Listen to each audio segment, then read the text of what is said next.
Eso es todo por los anuncios. Vamos a la palabra de Dios. Así que si traes tu Biblia, si traes tu cuaderno para tomar anotaciones. Hemos estado hablando acerca de David. Llevamos ya 5 semanas. Esta es la 6ª semana que hablamos acerca del rey David. Y hemos visto que el rey David nos habla bastante de liderazgo. El rey David era un líder que creció en ese liderazgo, cuidando las ovejas de su padre, ¿verdad? Cuidando lo que su padre le encargó, y de esa manera David tuvo lecciones de liderazgo con sus ovejas, ¿sí? Y de esa manera fue creciendo en liderazgo hasta convertirse en rey. Y bueno, hemos visto las historias más famosas, que David mató a Goliat. Hemos visto que David empezó a ser perseguido, la historia de David y Jonatán. Saúl lo empezó a perseguir, pero hay algo que sucede, y es que David sigue siendo perseguido. David sigue siendo perseguido. A pesar de todo y a pesar de que es un buen líder, David todavía está siendo perseguido. Entonces el tema del día de hoy es cuando parece que no va a acabar. Cuando parece que no va a acabar. En nuestras vidas pasamos por momentos difíciles, pero cuando estamos en esos momentos difíciles pensamos que en una semana va a terminar y no termina. Pensamos que en un mes va a terminar y no termina. Pensamos que en 6 meses va a terminar y la cosa no termina. Pasa un año y las cosas siguen igual. Pasan 5 años y hay cosas que todavía siguen iguales. Y no podemos a veces tener nuestra fe bien puesta en Dios, porque decimos: es que ¿por qué esto no cambia? Mi esposo no cambia, mi vida económica no cambia, todavía no sé qué quiero estudiar, y ya desde secundaria estoy viendo qué estudiar, y ya estoy por acabar prepa y todavía no sé. Tengo ya 30 años y no encuentro con quién casarme. Y pensamos que hay cosas en la vida que no van a acabar y que nunca van a cambiar. Y así se encontraba David. David se encontraba en un momento donde decía: Dios, ¿cuándo va a acabar esta persecución? Hemos aprendido que David no está siendo perseguido por hacer el mal, sino David está siendo perseguido por hacer el bien. Entonces, si ser perseguido por hacer el mal es feo, imagínense ser perseguido por hacer el bien. Pero hemos visto también que los líderes y que los hijos de Dios muchas veces nos vemos en eso, perseguidos por estar haciendo el bien también. Así que vamos al libro de Primera de Samuel y vamos a estar estudiando 3 capítulos, que es el capítulo 22, 23 y 24. Primera de Samuel capítulo 22, versículo del 1 al 5, dice así: yéndose luego David de allí, estaba huyendo David. La última parte que vimos es que David estaba con un sacerdote, y ese sacerdote le dio de comer, y ese sacerdote le dio una cosa muy importante: la espada con la cual mató a Goliat. Todo eso lo vimos la semana pasada. Pero Saúl se enteró que David estaba ahí y fue a perseguirlo. Entonces por eso dice: yéndose luego David de ahí, huyó a la cueva de Adulam. Di conmigo: cueva de Adulam. Ok, ese es un lugar importante. Y cuando sus hermanos y toda la casa de su padre lo supieron, vinieron ahí a él. Estamos hablando de liderazgo, y algo interesante aquí que recalcar es que si tú recuerdas, el padre, la familia de David no quería a David. Los hermanos no querían a David. Pero resulta que como empezó a ser perseguido, pues los padres de David, bueno, el padre de David y los hermanos, pues ya tenían problemas también y estaban siendo perseguidos también. Entonces cuando supieron, se fueron a esconder con él y se juntaron con él. Fíjate todos los que se juntaron, dice el versículo 2: y se juntaron con él todos los afligidos y todo el que estaba endeudado y todos los que se hallaban en amargura de espíritu, y fue hecho jefe de ellos. Voy a volver a leer esa parte. Dice: y se juntaron con él todos los afligidos, todo el que estaba endeudado y todos los que se hallaban en amargura de espíritu, y fue hecho jefe de ellos. Y tuvo consigo como 400 hombres. Hagamos una pausa aquí. David escuchó de un lugar llamado la cueva de Adulam y dijo: me voy a ir a esconder ahí, porque ahí Saúl no me va a encontrar. Y cuando llega, resulta que la cueva está llena con 400 hombres que están endeudados, que están afligidos y que están amargados. Qué características, ¿no? O sea, es como juntar a lo peor del pueblo, meterlo en una cueva, y ahí David llegó. Todas las personas que no tenían dinero para pagar, tenían problemas económicos. No solamente, sino que estaban en problemas, estaban afligidos. Y no solo eso, sino que estaban amargados. Tenían amargura. Y resulta que llega David, y David viene huyendo. Y David lo que quiere tal vez es descansar, y que nadie le diga nada, y que pueda pararse. Y resulta que lo hacen jefe de esos 400 hombres. Versículo 3 dice: y se fue David de ahí a Mizpa de Moab, y dijo el rey a Moab: yo te ruego que mi padre y mi madre estén con vosotros hasta que sepa lo que Dios hará de mí. Fíjate la petición que David le dijo al rey de Moab: yo te ruego que mi padre y mi madre estén con vosotros hasta que sepa lo que Dios hará de mí. Los trajo pues a la presencia del rey de Moab, y habitaron con él todo el tiempo que David estuvo en el lugar fuerte. El lugar fuerte es la cueva de Adulam. Pero el profeta Gad dijo a David: no te estés en este lugar fuerte, anda y vete a tierra de Judá. Y David se fue y vino al bosque de Jaret. El primer punto que quiero darte es: sácalos de la cueva. Sácalos de la cueva. Como hijo de Dios, tú y yo tenemos un liderazgo, y tú y yo tenemos cosas que hacer y que cumplir en esta vida. Y es curioso, pero cuando hay un hijo de Dios, Dios envía cierto tipo de personas a tu alrededor. Dios envía personas muchas veces endeudadas, muchas veces afligidas y muchas veces en amargura. Y es con un propósito. Dios nos ha puesto como una luz. Dios nos ha puesto como sal en esta tierra. Ahora, David pudo haber dicho algo.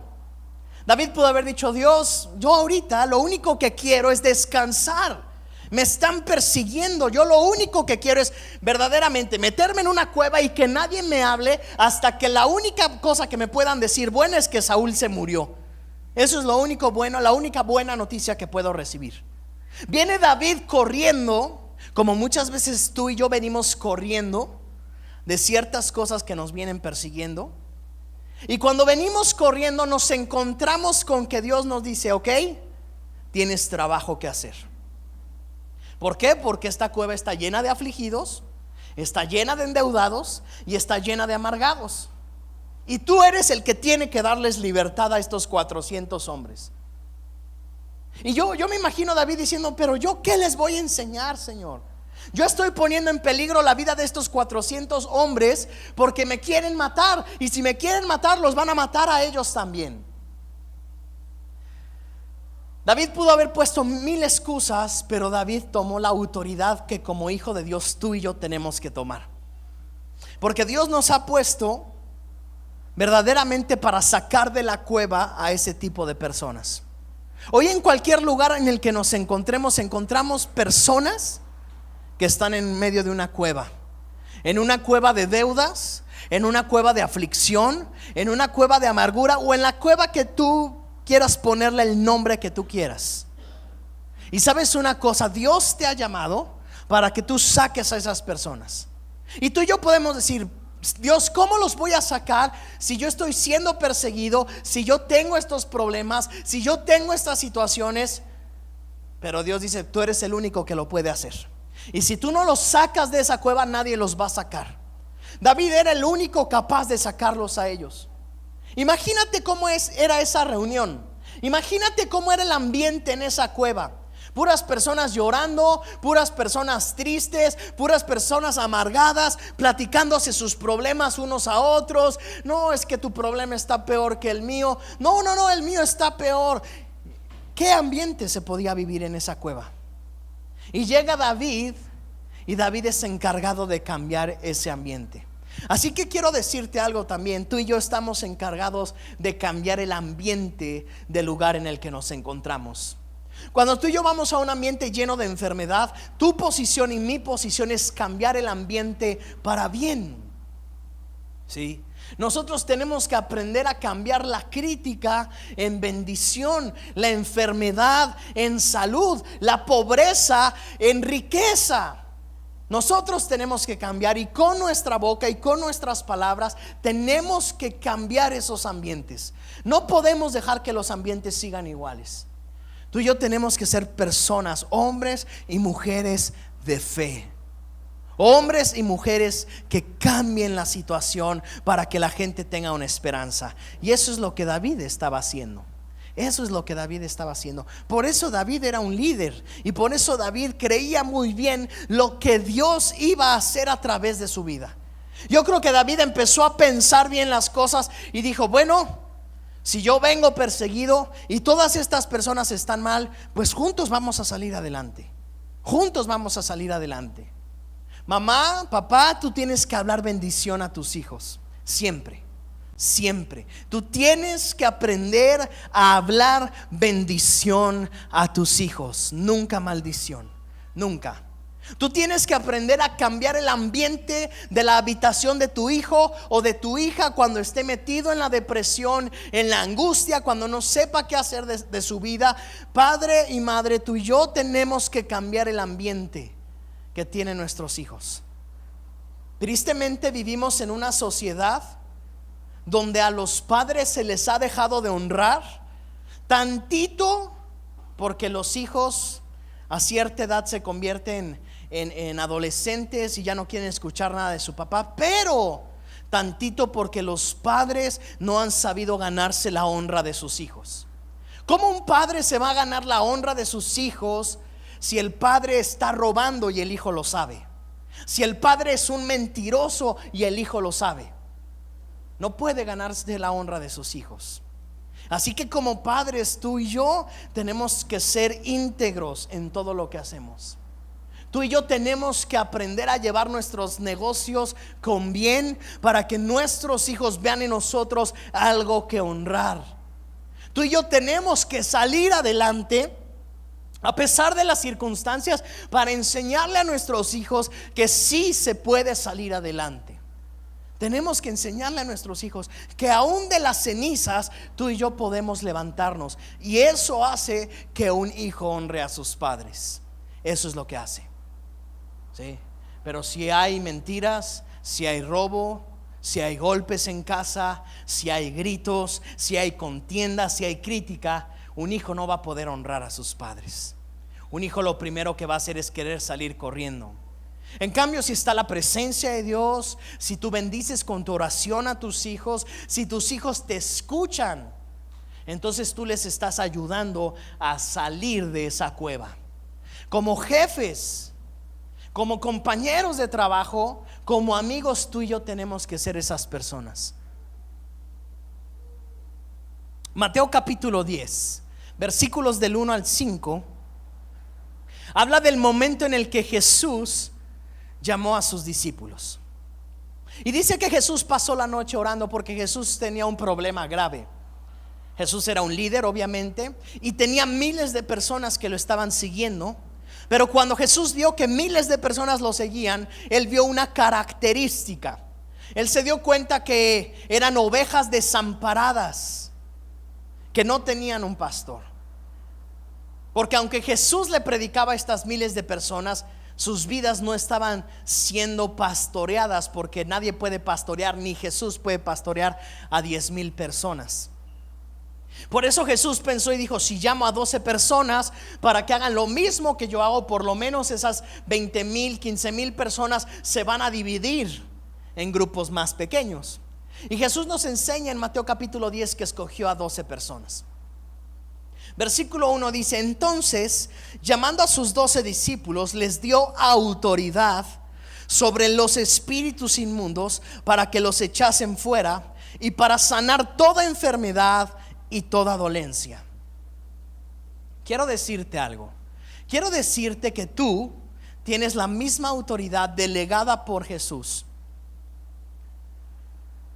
para ir en contra de toda la autoridad y toda la potestad de cualquier espíritu inmundo que quiera levantarse. Tú tienes la autoridad y tú y yo tenemos que ejercer esa autoridad para no dejar que las personas se hundan por ese tipo de espíritus que están cambiando los ambientes, que están haciendo que las cosas vayan a mal. No solo eso, sino tenemos la autoridad para echar fuera esos espíritus, para sanar toda enfermedad y toda dolencia. Y luego el versículo 5, porque luego del versículo 2 en adelante nombra a los discípulos. Y en el versículo 5 dice: a estos 12 envió Jesús y les dio instrucciones diciendo: por camino de gentiles no vayan, y en ciudad de samaritanos no entren, sino vayan a las ovejas perdidas de la casa de Israel. Y yendo, prediquen el evangelio diciendo: el reino de los cielos se ha acercado. Sanen a los enfermos, limpien a los leprosos, resuciten a los muertos, echen fuera demonios. De gracia recibiste, dalo de gracia. Entonces aquí el Señor Jesús en el versículo 8 nos está dejando instrucciones de lo que tú y yo tenemos que hacer como hijos de Dios. Tú y yo tenemos que levantarnos como David y tenemos que empezar a transformar la vida de los demás, pero no para mal, para bien. Hay personas que se enfocan todo el tiempo en criticar, en lastimar, y eso no es a lo que Dios nos ha llamado. Dios nos ha llamado a levantar a las personas. Así que cuando tú veas a alguien enfermo, tú tienes que buscar que esa persona sea sanada. Aquí dice Jesús: vayan y sanen a los enfermos, vayan y limpien a los leprosos, vayan y resuciten a los muertos, vayan y echen fuera a los demonios. Lo que has recibido de gracia, compártelo de gracia, porque la gente necesita de ti y de mí. Cuernavaca está en una cueva de Adulam, donde está lleno de personas endeudadas, lleno de personas afligidas y lleno de personas amargadas. Y yo sé que tú y yo podemos tener problemas, yo sé que tú y yo podemos tener situaciones difíciles, pero Dios te ha llamado a que vayas y traigas libertad. Dios te ha llamado a que saques a las personas de esa cueva, a que tú te metas y los saques, que tú te metas y les digas que hay esperanza en Cristo, que sus sueños pueden levantarse, que ellos pueden cumplir con lo que Dios tiene para ellos. Entonces, la semana pasada hablamos acerca de las amistades y hablamos cómo tú y yo debemos de escoger amistades. Y tú y yo tenemos que aprender algo. Tenemos que aprender a ser una influencia de bien para nuestras amistades. Y si no lo somos, estamos errando con nuestro trabajo. Tú tienes que ser una influencia en tu oficina, en el lugar donde tú trabajas, en el lugar a donde tú llegas. Cuando tú llegas a vender un producto, cuando tú llegas a ofrecer un servicio, tú tienes que darle esperanza a esa gente. Tú tienes que enseñarle a esa gente que hay un futuro y una esperanza mejor para ellos. Que aquel que llega enfermo, si tú eres doctor, puede ser sanado. Puede ser sanado, tenga el problema que tenga cáncer terminal, aunque lo haya desahuciado algún doctor. Tú y yo tenemos que enseñarle que Jesús tiene esperanza todavía, porque mientras haya vida hay esperanza, ¿cierto? Y es lo que tú y yo tenemos que hacer. Si tú estás a cargo de un equipo de gente, sea uno o sean dos personas, ellos tienen que ver esperanza a través de ti. Ellos tienen que ver que Dios va a bendecir tu trabajo, y eso tienen que verlo ellos. Ellos tienen que ver que se pueden hacer negocios siendo un buen jefe, sin robar y cumpliendo con todos los objetivos y metas que tengan por delante. Tú y yo hemos sido llamados a hacer esa luz en esta tierra. Tú y yo hemos sido llamados a decir que Cuernavaca puede ser un lugar mejor para vivir. Hay muchas personas que dicen: no, pues si tú quieres prosperar, vete a otra ciudad, vete a otro país. Pero el mismo Dios que está en otra ciudad y el mismo Dios que está en otro país es el mismo Dios que está en nuestra ciudad y en nuestro país y puede prosperarnos aquí. Y nuestra confianza debe de estar puesta en ese Dios. Así que tú y yo tenemos una obligación: sacar de la cueva a esas personas afligidas, sacar de esa cueva a esas personas que están en dolor, en amargura, en tristeza. Sácalos, sácalos. Para eso Dios te ha llamado. Sácalos de esa cueva. Amén.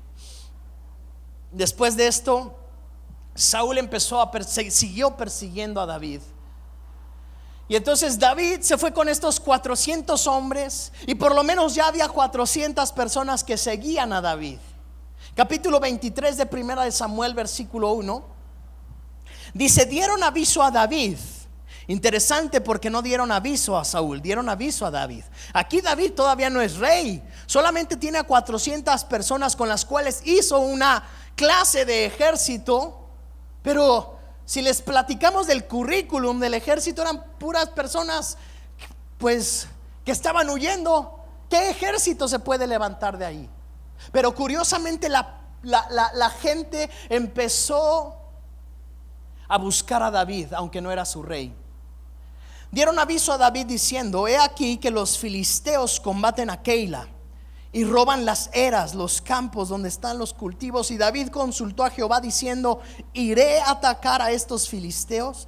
Y Jehová respondió a David: ve y ataca a los filisteos y libra a Keila. Pero los que estaban con David le dijeron: he aquí que nosotros aquí en Judá estamos con miedo. Ese era el ejército: afligidos, endeudados, personas con miedo. ¿Cuánto más si fuéramos a Keila contra el ejército de los filisteos? Entonces David volvió a consultar a Jehová, y Jehová le respondió y dijo: levántate, desciende a Keila, pues yo entregaré en tus manos a los filisteos. Fue pues David con sus hombres a Keila y peleó contra los filisteos. Se llevó sus ganados y les causó una gran derrota, y libró David a los de Keila. Y yo sé que cuando tú y yo regresamos y salimos de la iglesia, tú y yo empezamos a ponerle pretextos a Dios. No, Señor, yo cómo voy a hablarles de tu palabra. Señor, yo cómo voy a hablarles de sanidad si yo estoy enfermo. Yo cómo voy a hablarles de salir de las deudas si yo estoy endeudado. Quiero decirte que le preguntes a Dios.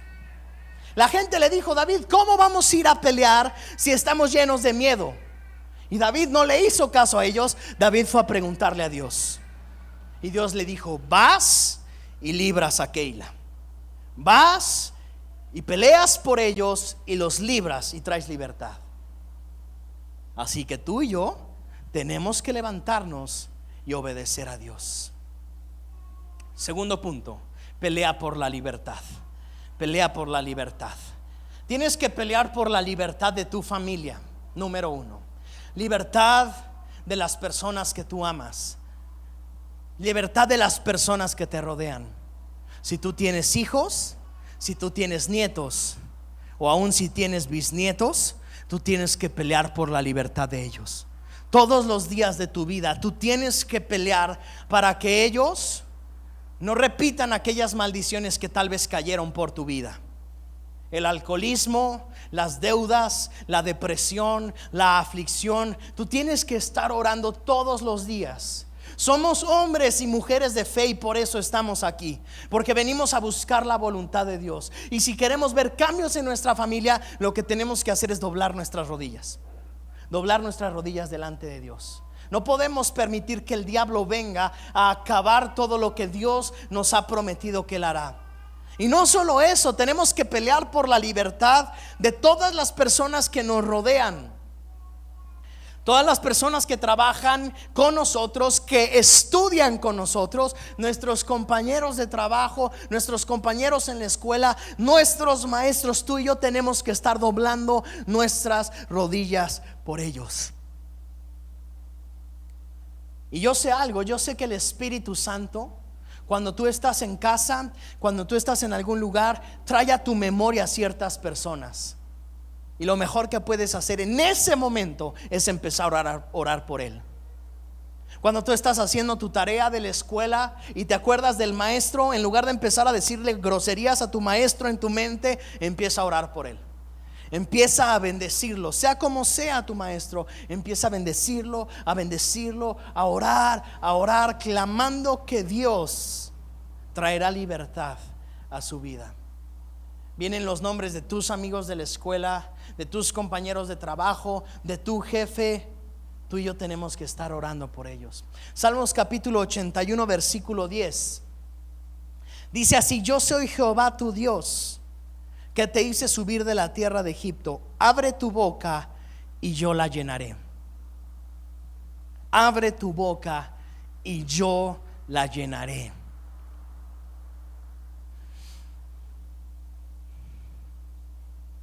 Tú y yo tenemos que crecer en fe. Tenemos que crecer sabiendo que cuando abrimos nuestra boca, Dios es el que la va a llenar. Dios es el que va a proveer todo lo que necesitamos. Dios no te dejará. Y quiero decirte algo: muchas veces vas a tener que caminar en fe sobre las aguas, y muchas veces vas a tener que caminar en fe, viendo que las cosas solamente pueden cambiar con fe. Cuando tú oras por un enfermo que está acostado en una cama y que todos los pronósticos son negativos, tú y yo tenemos que creer que Dios lo va a sanar. Tenemos que creer que se va a levantar de esa cama. Aun cuando tú llegues con dolor a ese lugar a orar por esa persona, tú y yo tenemos que creer que esa persona va a ser sana. Cuando tú y yo oremos por alguien que pareciera no tener futuro y no tener esperanza, tú y yo tenemos que creer que Dios le dará ese futuro y esa esperanza. Pasos de fe donde tú y yo a veces creemos que no veremos la voluntad de Dios. Todos estos hombres fueron a combatir con miedo. Eran 400 personas miedosas peleando. Eran 400 personas afligidas y endeudadas peleando. Pero Dios les dio la victoria. Quiero decirte que Dios a ti también te dará la victoria. Dios te dará la victoria. Dios le dará la victoria a través de ti a todas las personas que te rodean. Así que no dejes de pelear por ellos. Sácalos de la cueva, pelea por ellos. Para eso has sido puesto en cada lugar en el que estás. Punto número 3.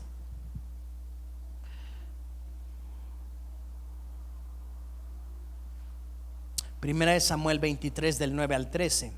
Mas entendiendo David que Saúl ideaba el mal contra él, dijo a Abiatar, y quiero darte un paréntesis que no leímos, pero en el capítulo anterior Saúl mató a todos los sacerdotes que ayudaron a David, a toda la familia de sacerdotes y a todo el pueblo de sacerdotes. Mató mujeres, mató niños.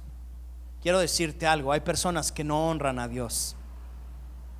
Hay personas que no honran lo que Dios hace y no honran a las personas de Dios, y eso es un peligro. Nosotros tenemos que aprender a honrar a las personas de Dios. Tenemos que saber honrar a las personas que guían al Señor. Si tú y yo no honramos, podríamos tener el mismo futuro que Saúl. Como Saúl mató al sacerdote que había ayudado a David, su hijo Abiatar se convirtió en el sacerdote que ahora ayudaba a David. Versículo 9 de 1 Samuel 23 dice: mas entendiendo David que Saúl ideaba el mal contra él, dijo a Abiatar sacerdote: trae el efod. El efod era la vestidura que usaban los sacerdotes. Y dijo David: Jehová Dios de Israel, tu siervo tiene entendido que Saúl tratará de venir contra Keila a destruir la ciudad por causa mía. ¿Me entregarán los vecinos de Keila en sus manos? ¿Descenderá Saúl como ha oído tu siervo? Y Jehová Dios de Israel, te ruego que lo declares a tu siervo. Y Jehová dijo: sí, descenderá. Luego dijo David: me entregarán los vecinos de Keila a mí y a mis hombres en manos de Saúl. Y Jehová respondió: sí, los van a entregar. Versículo 13: David entonces se levantó con sus hombres, que eran como 600, y salieron de Keila. Fíjate que ya no eran 400. La gente empezó a ver el liderazgo de David y empezó a añadirse a este ejército de David. el ejército de los afligidos, de los endeudados, de los miedosos. Pero empezaron a ver un futuro y una esperanza en David. Porque aunque tú no seas jefe de tu empresa, aunque tú no seas la persona que estás hasta arriba siempre, quiero decirte que la gente espera líderes. La gente espera hombres y mujeres de Dios, e hijos e hijas de Dios que cambien su vida. A veces pensamos que como vamos en la escuela, todos los jóvenes dan una sonrisa, todos siempre dicen que están bien, pero eso no es cierto. Eso no es cierto. Los índices de suicidio han crecido en los últimos años de una forma alarmante en nuestro país y en Estados Unidos. No podemos dejar que la gente esté muriendo sin Cristo. Hay muchos que también no tienen el valor de suicidarse, pero viven una vida en depresión, viven una vida en tristeza desde que son adolescentes. Y a veces pensamos que lo único a lo que somos llamados a ir a la escuela es estudiar y a pasárnosla bien. Pero no, tenemos un llamado en nuestra escuela de cambiar la vida de las personas que están ahí. Ese es nuestro llamado más importante. Tenemos un llamado en nuestros trabajos, porque no sabemos qué persona que está a nuestro alrededor verdaderamente está sufriendo y está teniendo problemas graves con la depresión, con la enfermedad o con cualquier otro problema. Estos miedosos se levantaron. El tercer punto es: aunque parezca que no va a acabar. Parece que la persecución no va a acabar en tu vida. Parece que aunque tú has hecho el bien, parece que aunque te has acercado a Dios, parece que aunque has buscado a Dios, hay cosas que todavía no cambian en tu vida. Y quiero decirte que aunque parezca que no va a acabar, tú tienes que seguir caminando en fe. Tú tienes que seguir caminando creyendo que Dios es el que te rescatará y que Dios es el que guiará tu vida. Y se necesita que Dios guíe tu vida. Se necesita que Dios transforme tu vida. Mira este hermoso salmo que escribió David, Salmo 27 del 1 al 5. Dice: Jehová es mi luz y mi salvación, ¿de quién temeré? Jehová es la fortaleza de mi vida, ¿de quién he de atemorizarme? Cuando se juntaron contra mí los malignos, mis angustiadores y mis enemigos para comer mis carnes, ellos tropezaron y cayeron. Aunque un ejército acampe contra mí, no temerá mi corazón. Fíjate qué fe la de David. Qué fe la de David. Hoy no hay un ejército acampando alrededor de ti, un ejército físico, pero hay muchas cosas que rodean tu vida, situaciones que están rodeando tu vida, y tú y yo tenemos que tomarnos de esta palabra de Dios para animarnos.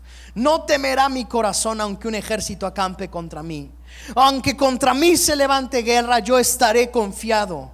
Una cosa he demandado a Jehová y esta buscaré: que esté yo en la casa de Jehová todos los días de mi vida, para contemplar la hermosura de Jehová y para inquirir en su templo.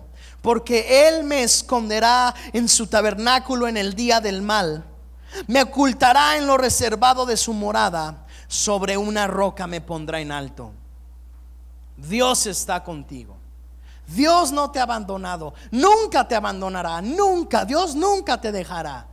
Eso iría en contra de su palabra, eso iría en contra de sus promesas. Dios no te puede abandonar, no puede.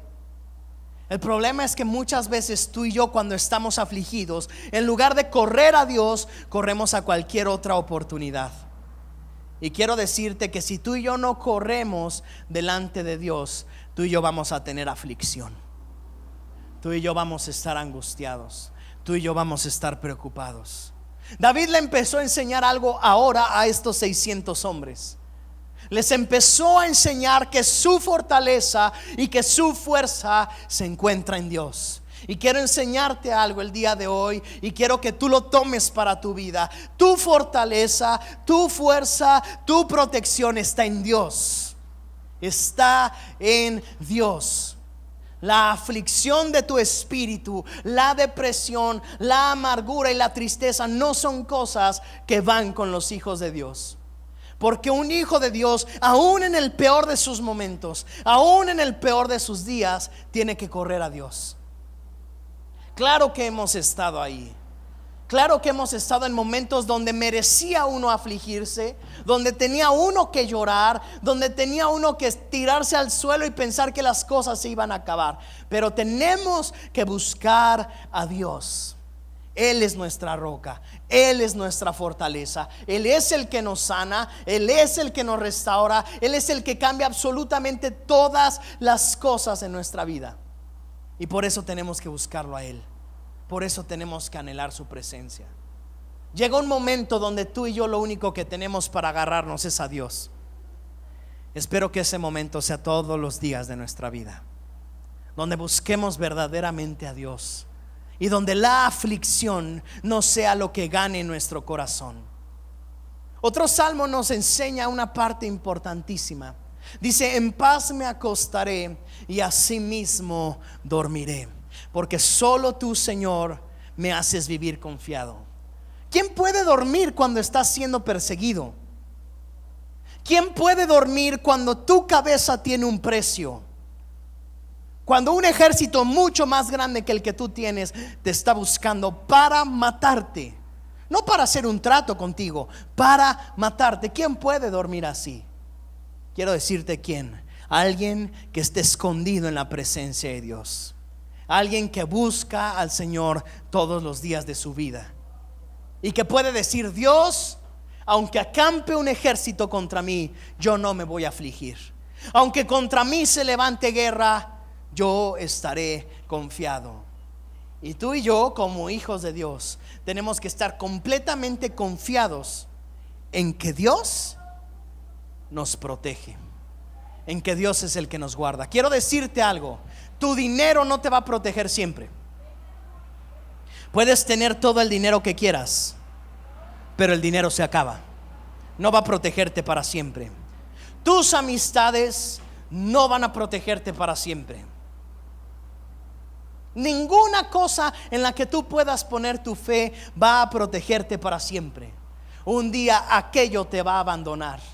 Es más, David tenía 600 hombres, pero estos 600 hombres no lo podían detener, no lo podían proteger contra un ejército de miles. El ejército de David era de miles. Él no podía confiarse en 600, menos con la trayectoria que llevaban. Él no podía confiar absolutamente en nada. Él solamente podía confiar en algo, que es en lo que tú y yo tenemos que confiar. Aunque parezca que no va a acabar la persecución y los problemas, tenemos que confiar en Dios. Tenemos que confiar en que Él tiene la última palabra. Y este es mi cuarto punto. Si tú y yo confiamos completamente que Dios tiene la última palabra, todo en nuestra vida tiene que girar en torno a eso. Todo en nuestra vida, todo tiene que girar en torno a la confianza que yo tengo en Dios. Todo. Capítulo 24 de Primera de Samuel.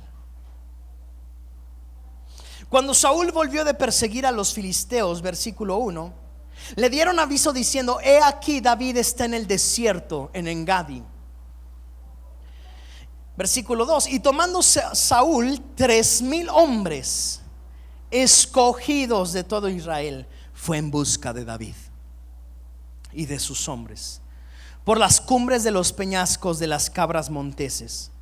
Y cuando llegó a un redil de ovejas en el camino donde había una cueva, entró Saúl en ella para cubrir sus pies. Y David y sus hombres estaban sentados en los rincones de la cueva.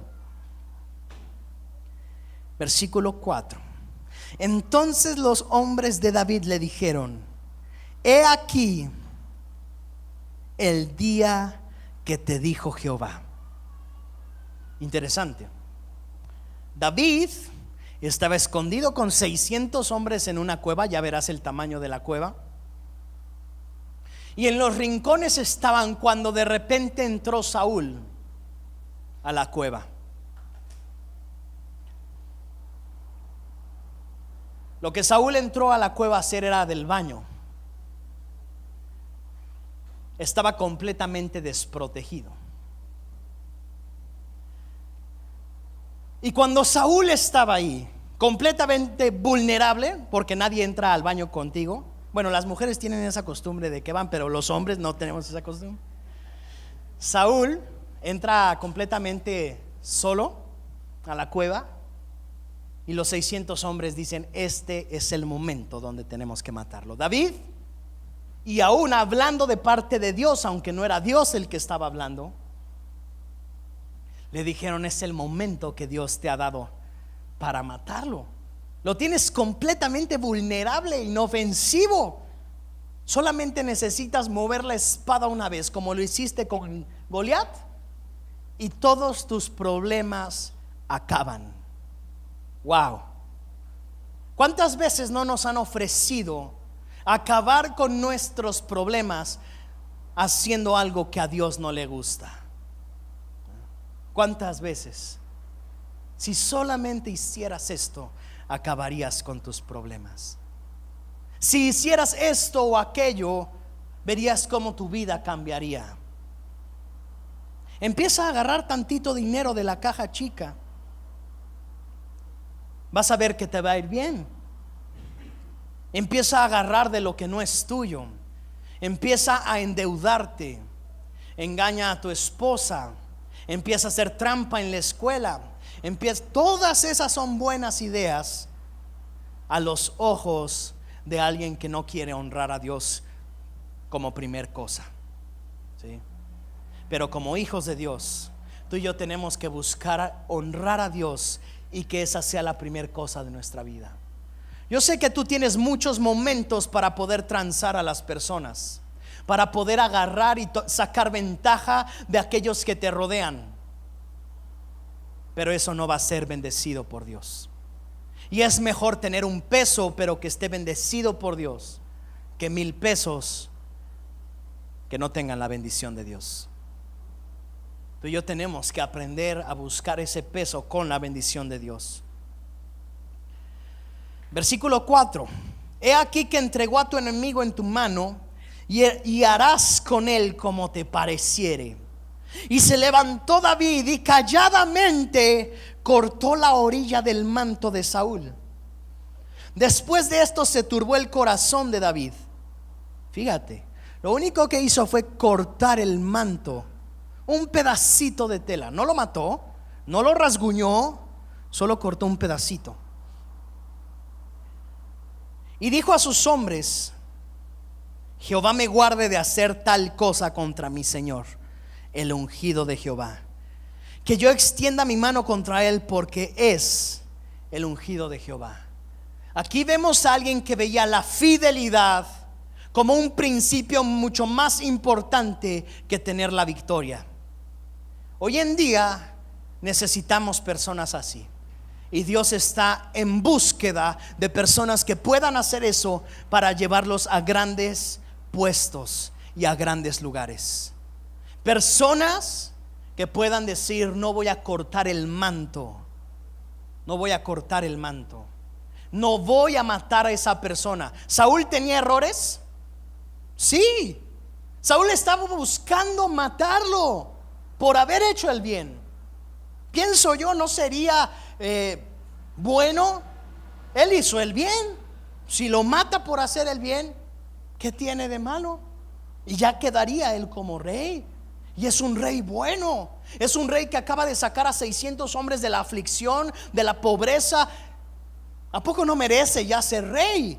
Acaba de librar a Keila sin que nadie se lo pidiera. Pero el éxito humano no es el más importante. El éxito humano no es el más importante. Y yo sé que es el que todos buscan el día de hoy: llegar hasta la cima. Pero si llegar hasta la cima hace que tú y yo matemos muchas cosas que Dios no mataría, es completamente incorrecto. Es completamente incorrecto. David dijo: no. ¿Qué acabo de hacer? Corté el manto del ungido, de la persona que Dios puso. Y tú y yo tenemos que aprender a proteger ese manto.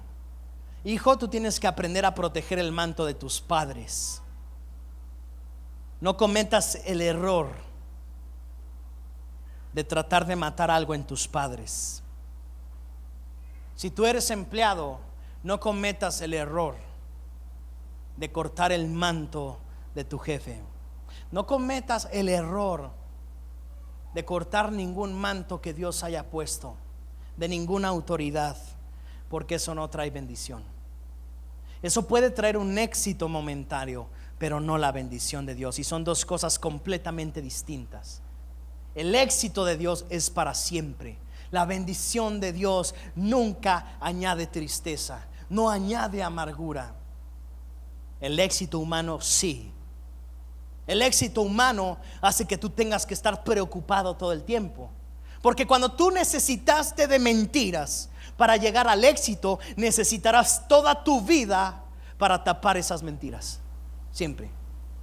¿Cuántas mentiras necesita un hombre para tapar que está engañando a su esposa? Todas. Todas. ¿Cuántas mentiras tienes que decirle a tu jefe cuando hiciste algo incorrecto? A tus clientes cuando les vendiste algo que no era lo correcto y les vendiste gato por liebre. ¿Cuántas mentiras vas a tener que decir por tratar de maquillar algo que Dios no ha bendecido? Tenemos que buscar la bendición de Dios. Salmo 37:3 dice: confía en Jehová y haz el bien. Confía en Jehová y haz el bien. Hacer el bien es un resultado de confiar en Dios. ¿Sí? Cuando tú y yo hacemos el bien es porque confiamos en Dios. Punto. Punto. Porque si tú y yo no confiamos en el bien, en cualquier momento vamos a hacer, no confiamos en Dios, perdón, en cualquier momento vamos a hacer el mal. En el momento en que nadie nos vea, en ese momento haremos lo incorrecto. Cuando nadie se dé cuenta. ¿Por qué? Porque no confiamos completamente en Dios. Confía en Él. Deja de confiar en tus fuerzas. Deja de confiar en lo que tú has hecho y confía en Dios. Confía completamente en Él.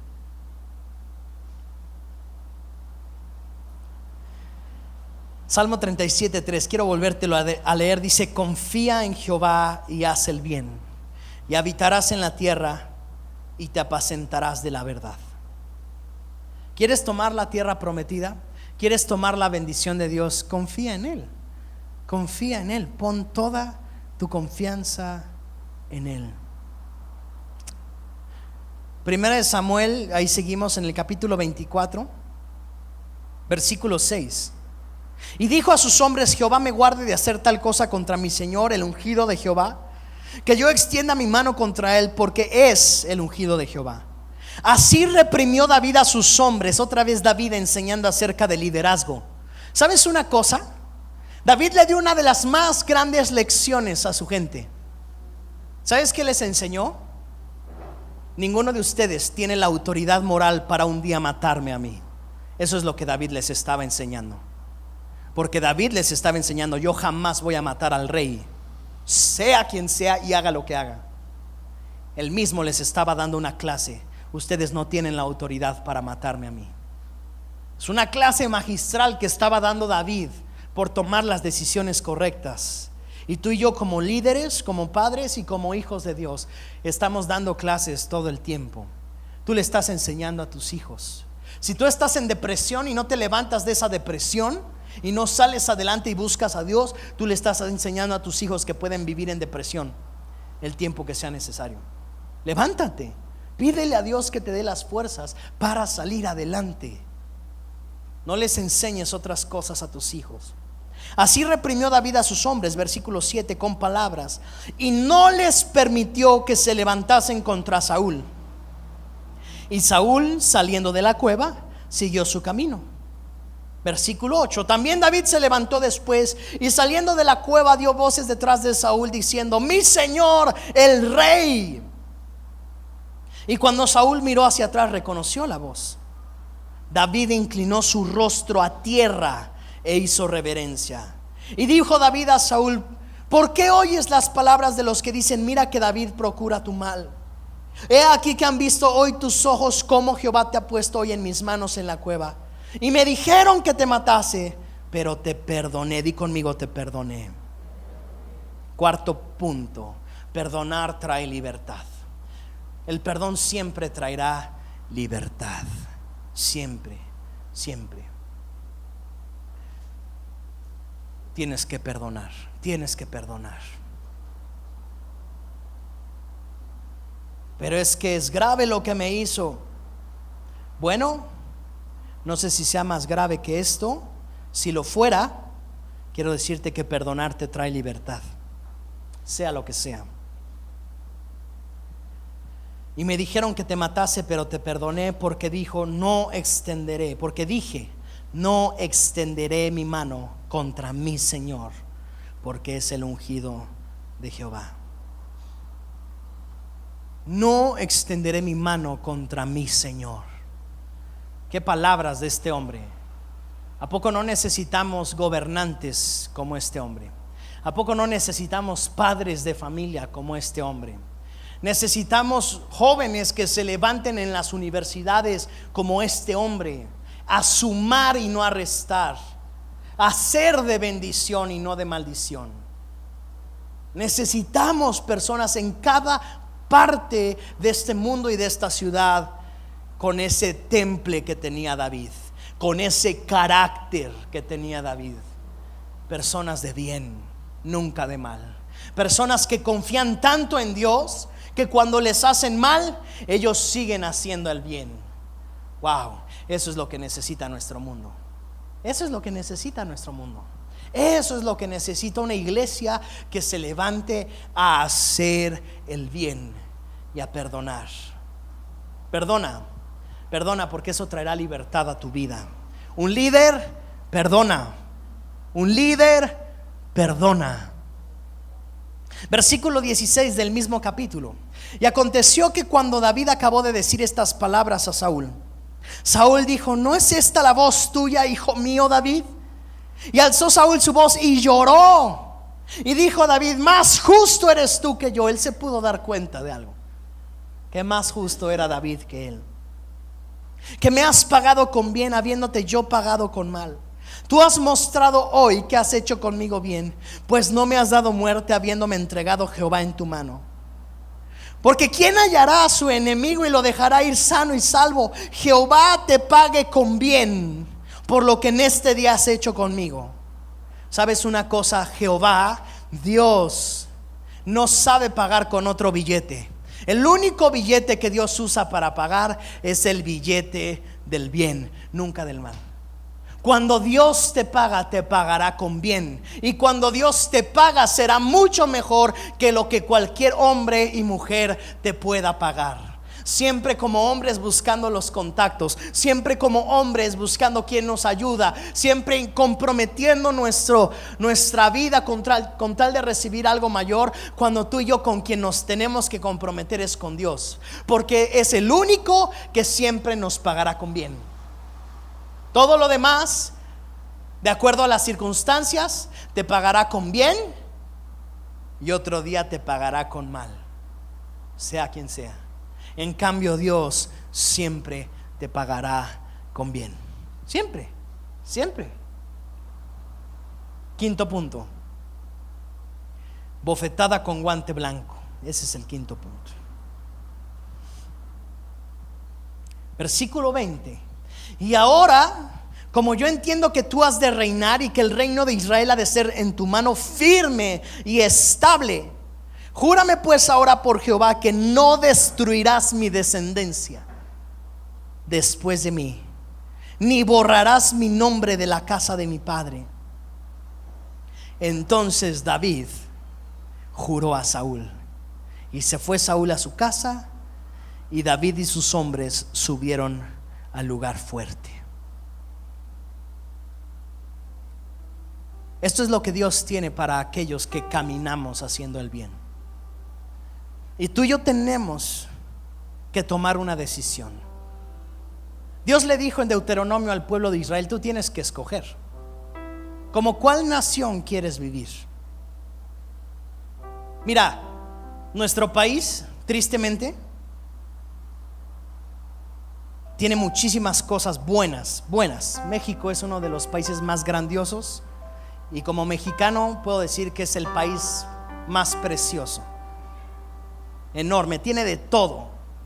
Es uno de los mejores países, económicamente hablando. Nos encontramos en el 10% de los mejores países, aunque nos quejemos. Y aunque ciertamente puede ser mejor, pero México es una bendición. En México podemos predicar de la palabra. Y hay muchos países donde no es permitido hablar de la palabra de Dios, donde la gente entrega su vida y son muertos por predicar la palabra de Dios. Es un país hermoso, pero tristemente no hay hombres y mujeres de bien que se levanten a cambiar desde su trinchera a nuestro país para bien. Y ahorita que estamos en todos estos tiempos de política, no quiero quitarte la fe, pero un político no puede cambiar un país. Ninguno. El único que puede cambiar eso es Dios, a través de sus hijos, haciendo lo que le corresponde a cada uno de ellos desde su trinchera y desde el lugar donde trabajan, donde estudian, desde sus colonias y desde sus lugares. Y eso es en lo que tú y yo tenemos que creer. Si tú sigues creyendo que robándole a tu jefe el país va a cambiar, nunca va a cambiar.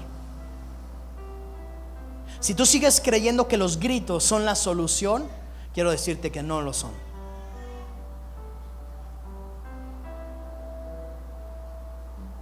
Cuando un país se levante confiando en Dios, hombre, las cosas van a cambiar completamente. Cuando tú y yo como líderes, imagínate, si tú y yo nos levantáramos, aquí tal vez estamos 70 personas sentadas. Si cada uno de nosotros nos levantáramos como David, estas 70 personas que estamos aquí, e impactáramos a 400 endeudados, afligidos y amargados. Wow. 49,000 personas cambiarían solo por nosotros. Pero ¿qué preferimos? Hacer lo que todo el mundo hace, escuchar lo que todo el mundo dice, criticar, cuando Dios nos ha llamado a hacer el bien. Y como dice el dicho, no lo dice la Biblia, hacer el bien sin mirar a quién.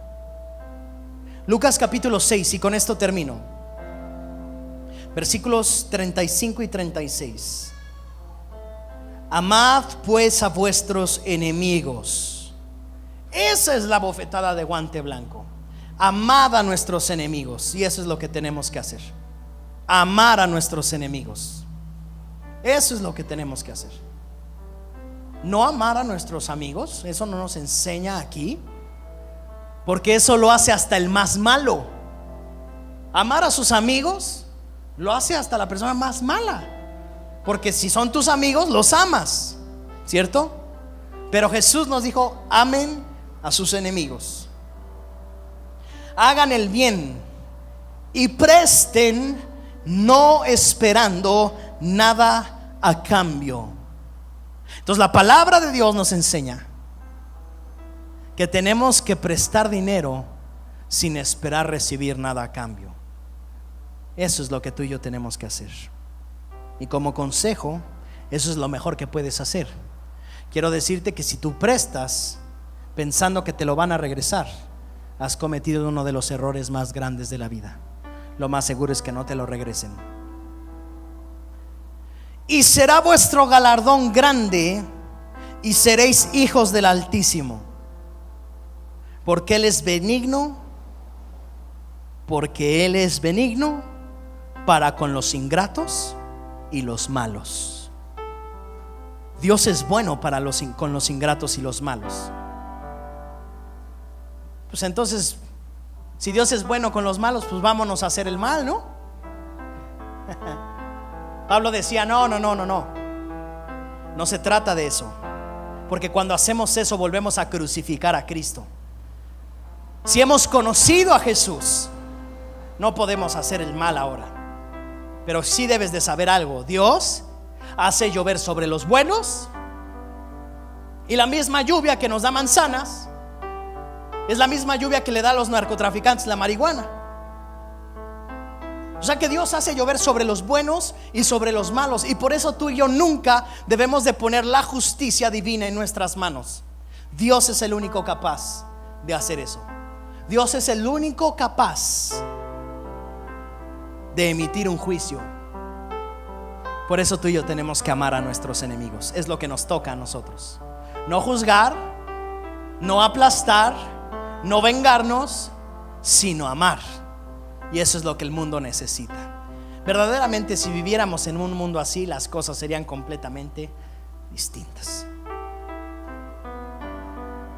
Lucas 6:35, lo voy a volver a leer. Amad pues a vuestros enemigos, hagan el bien, presten sin esperar nada a cambio, y será vuestro galardón grande, y seréis hijos del Altísimo, porque Él es bueno, Él es benigno para los ingratos y para los malos. Versículo 36: sed pues misericordiosos, como también vuestro Padre es misericordioso.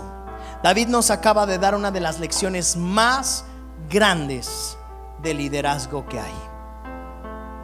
Hijo e hija de Dios, esto es para que lo apliquemos en nuestra vida. Esto es para que lo llevemos a cabo. Esto es para que Dios bendiga todo lo que hacemos. Esto es lo que trae bendición.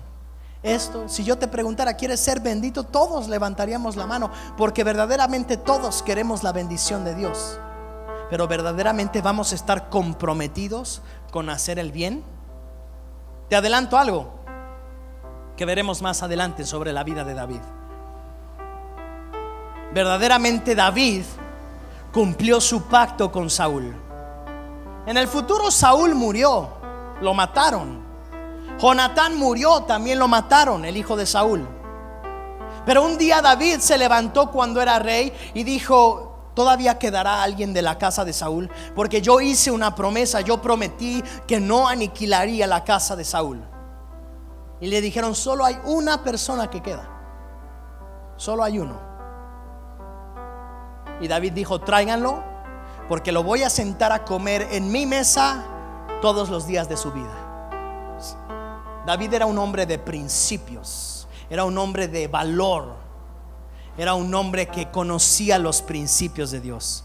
Y como hijos de Dios, tú y yo no somos hijos de Dios para venir a calentar una banca los domingos y para decir: yo soy cristiano. No. Mejor no digas que eres cristiano, actúa como un cristiano. Perdona, ama, restaura, libera. Que esa sea tu carta de presentación. No decir que eres cristiano y andas haciendo el mal, ¿verdad? Le ponen al negocio: Jehová es mi pastor, y se roban todo lo que pueden. ¿A quién da gloria eso? Al diablo nada más. No se trata de ponerle a mi negocio: Jehová es mi pastor, aunque qué bonito que se lo pongas. Se trata de ser el mejor dando ese servicio, sea el que sea. Nunca robar, nunca mentir, ser el mejor estudiante, perdonar a aquel que nos ha pisoteado. De eso se trata la palabra de Dios. De ser cristianos afuera, no aquí adentro. Seamos comprometidos con la gente de afuera. Amén. Vamos a darle un aplauso a la palabra de Dios y vamos a ponernos de pie.